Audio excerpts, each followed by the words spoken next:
Hello, I am Tato Cat and welcome to my channel. Today we are playing the letter. Previously, we went to the bathroom to help Kylie's little friend, and it turned out Kylie was possessed by the ghost being all creepy, and then this being had a panic attack and ran away quickly, and made Kylie quite a bit worried about her. And then we got through classes, and after everything was done, after drinking copious amounts of tea, we got a call from Marion McCullough, and she asked about the house, and we didn't really tell her the thing that she was asking about, but it did dawn on us, maybe something is happening with this letter, and it's not just a prank. And after that, we were greeted by these two, and they're trying to take me away somewhere to do something. It's pretty much where they left off. Also, I clicked ahead a little bit, and so we missed hearing Tio said it'll be his treat. But I just said it, so good, right? Awesome. Let's continue. What? I said no such thing, Munchkin. I only agreed to this because you requested it. I'm under no obligation to feed her. I didn't know you were going to feed me. Do I have an option to turn this down? Because apparently you have other things to do. I promise I'll be quiet the next time I visit. You're not going to keep that promise. You're a child. Oh, all right, but just one meal and make it the cheapest. He and Ashton will get along famously on that department. On a different front, the offer of free dinner does sound enticing, however, half-heartedly given it is. Mostly because Kylie has wisely put on her puppy eyes, and by the second, I find all my choices to be away from me. See, Miss Pink? It'll be fun! You don't have to feel sad anymore, okay? We're not sad, we're terrified. Oh, I lie. My mobile buzzes from my pocket, cutting me mid-sentence, and for a second I'm spared from the act of giving an answer I'll regret either way. Fishing the gadget out, I wave my hand at him and excuse myself.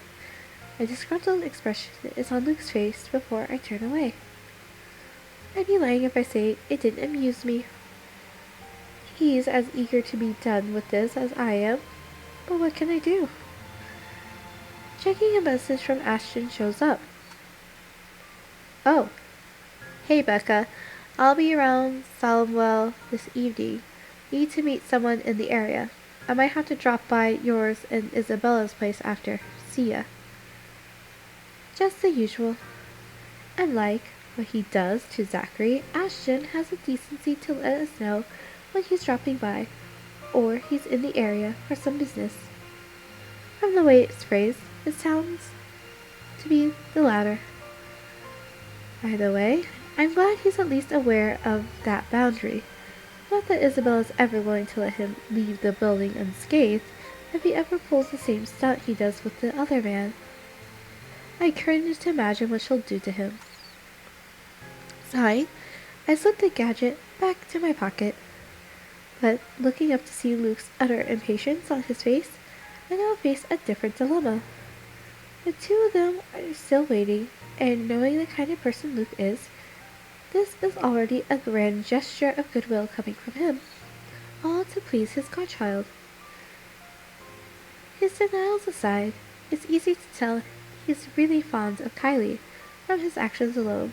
I kinda hate to ruin that. Well, Daisy, we're waiting here. On the other hand, there's Ash.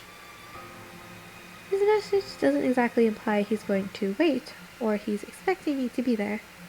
But there are matters I hope to discuss with him in person, to put it simply. Housewarming party matters.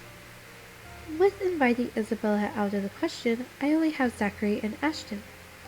Although the former has already made it clear he'll be busy this week, and, well, Ashton has been my first choice from the start, even if he detests attending gatherings like this, it's company that counts. We can be miserable together. But that's the problem, isn't it? He hates them. and it's very likely his answer will be a flat no. I'd rather not hear that. If, by some miracle, he agrees to it, he'll probably be sulking the whole party. Not really a tough choice when you put it like that. Still, tough choice, but I had to pick one. Here's the thing. We know Ashton goes to the party. He was there when we were playing Hana's route. He was there. We called him Oriental Kid or something offensive like that. I have other things to do. Okay, but only because Kylie asked.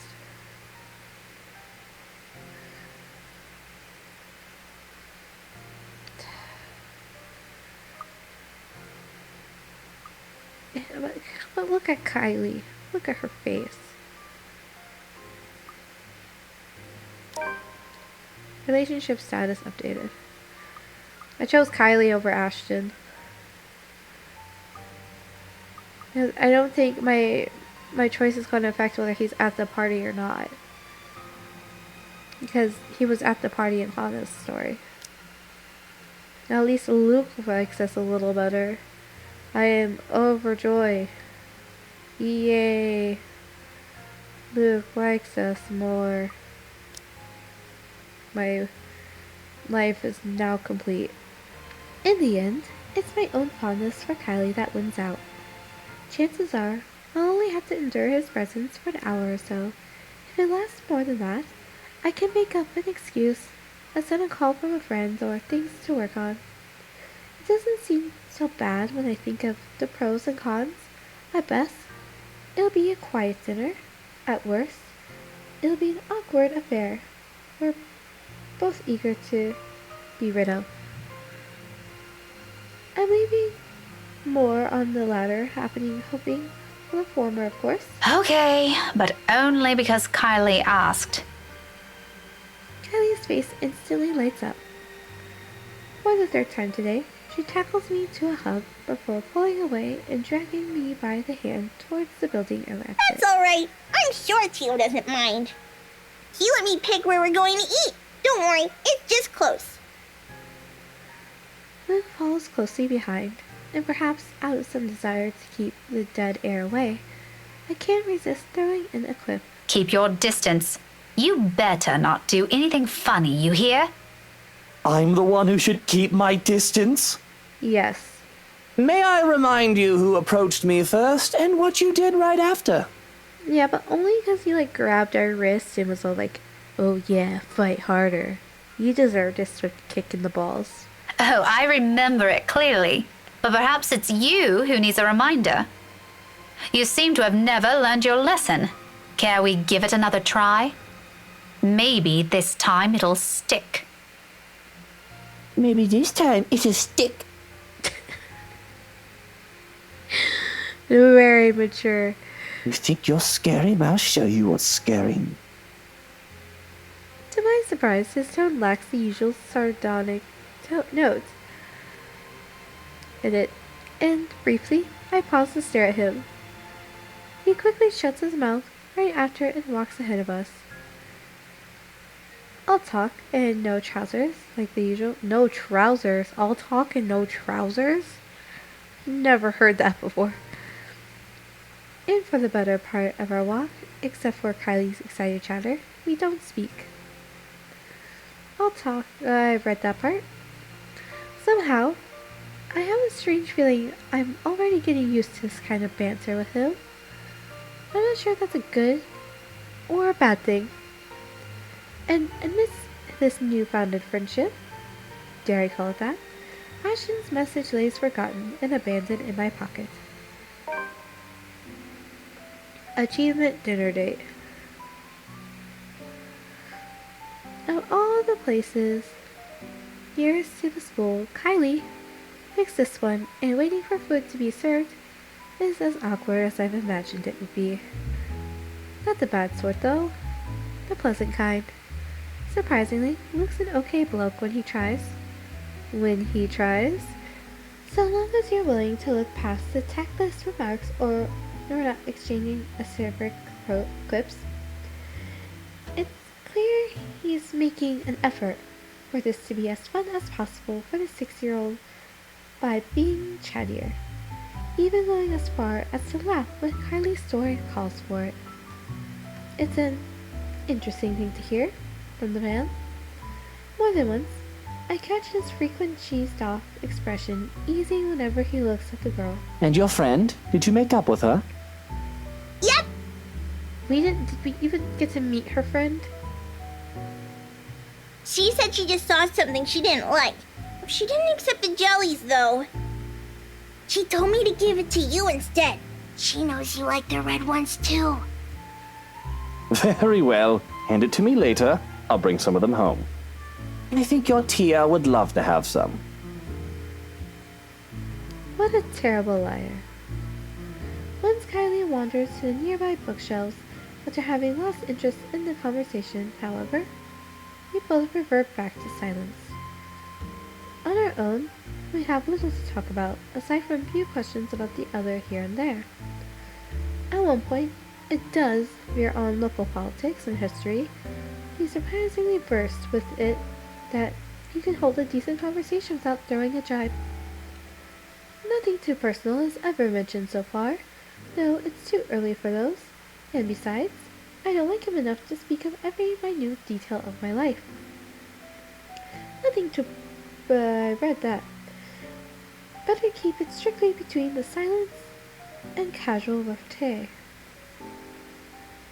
This whole thing already looks and feels wrong on so many levels. I'm quite sure he feels the same. So, when another bout of silence hits us, and becomes too much, I've taken to finding something else to occupy myself.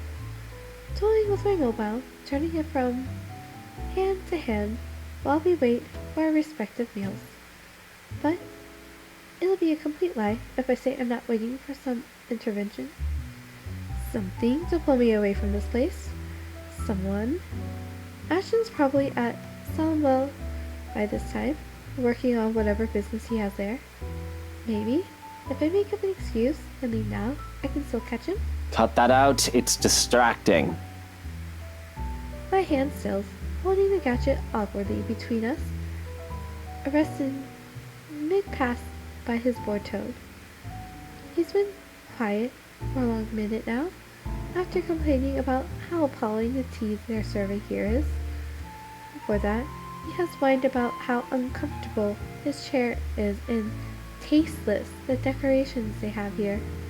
Previous to that, he has griped about how dull the place is compared to the one he frequents on the upper-class side of the city. Well, I'm sorry for being a bunch of peasants, Your Majesty. Figures. He'll lose patience soon, having already grumbled about almost everything his eyes can reach. It's just unfortunate that he turned to me now. Why don't you just look somewhere else? I can't. If I turn elsewhere, I might end up looking at the bobfuck right behind us. Bobfoot? Do I even want to ask? I don't want to hear it.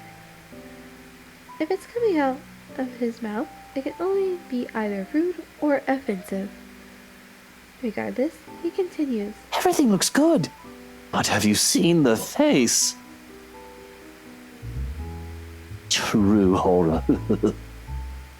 What? What is wrong with you? You know, I frown about this in practice, but that mouth needs to be washed out with a particularly potent soap.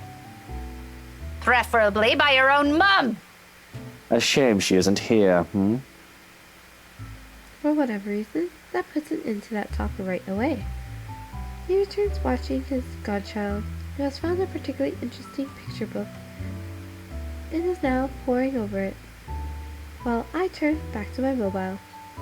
Still no message. Would it kill him to at least send the message? Check if I were home?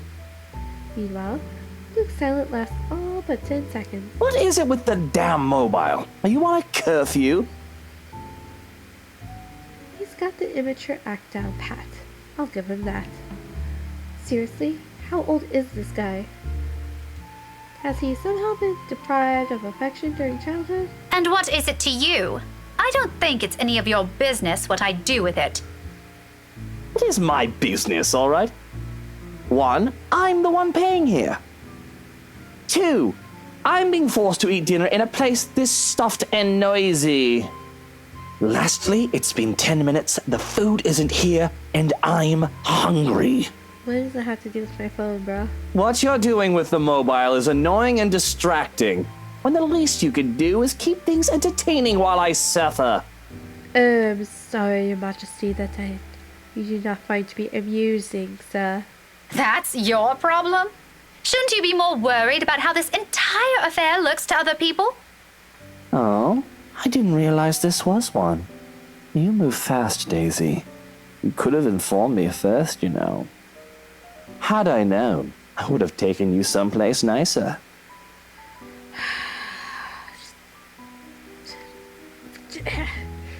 Certainly the kind with better food and plenty of good wine. Why did I ever think this was a good idea?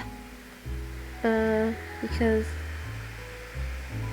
For one, I don't like you enough to try to get you in better graces with Ashton. 2, I didn't think this choice would actually affect whether Ashton would show up or not.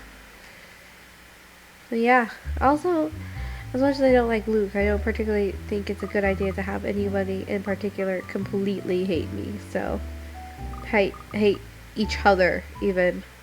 Like, no, all the characters combined. Did it ever occur to you how inappropriate this might look to everyone? Why should I care? It's only inappropriate if you make it out to be. Yeah, he is kind of right on that. You could be a friend for all anybody knows, but if you act like that, then it makes it look suspicious. Relax. I won't do anything to make your boyfriend angry. He doesn't even need to know we dined out. She doesn't have one. It'll be our dirty little secret. He's not my boyfriend! Whoa.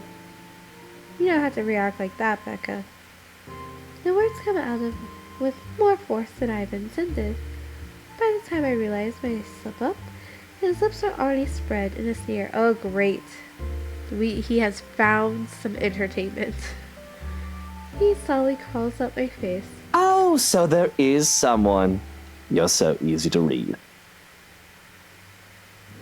Briefly, his eyes search my face. I have no idea what he sees, nor do I care to know. But in the next second, he barks out a laugh, displaying his amusement without reserve to everyone within earshot. In that moment, I know I flipped a switch in him, somewhere, and I've lost my chance.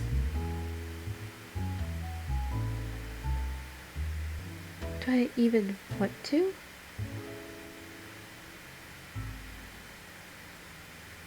Did I skip something? I lost track of thought for a while.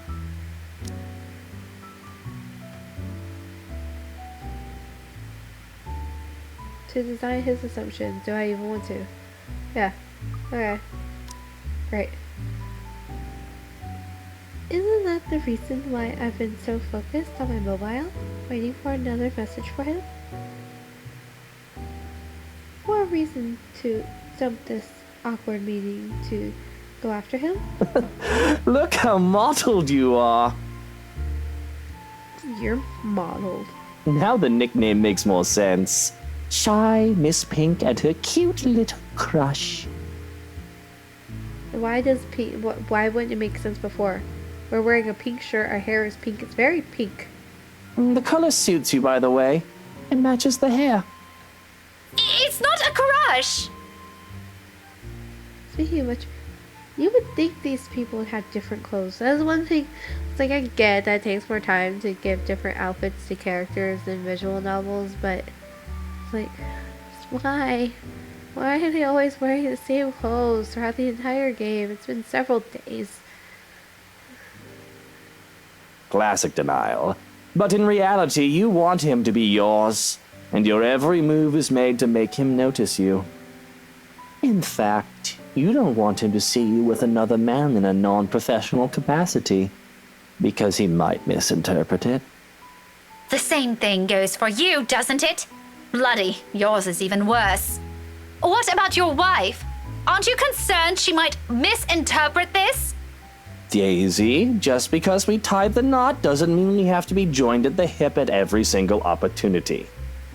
Don't be ridiculous. Why else would you marry her if you don't want to be with her for the rest of your lives? Yes, but that doesn't mean they have to physically be next to each other at all times. Because, Daisy, she also has other things she can do with her life and friends to spend time with. Granted, I don't like some of them, and I have a few of my own she utterly dislikes. But wifey doesn't have to know my every move. Nor do I hers. Do you? Or putting everything you have aside to please them? To have your whole world revolve around one person? It's not. You need to cut back with me. Do you know how boring that would be?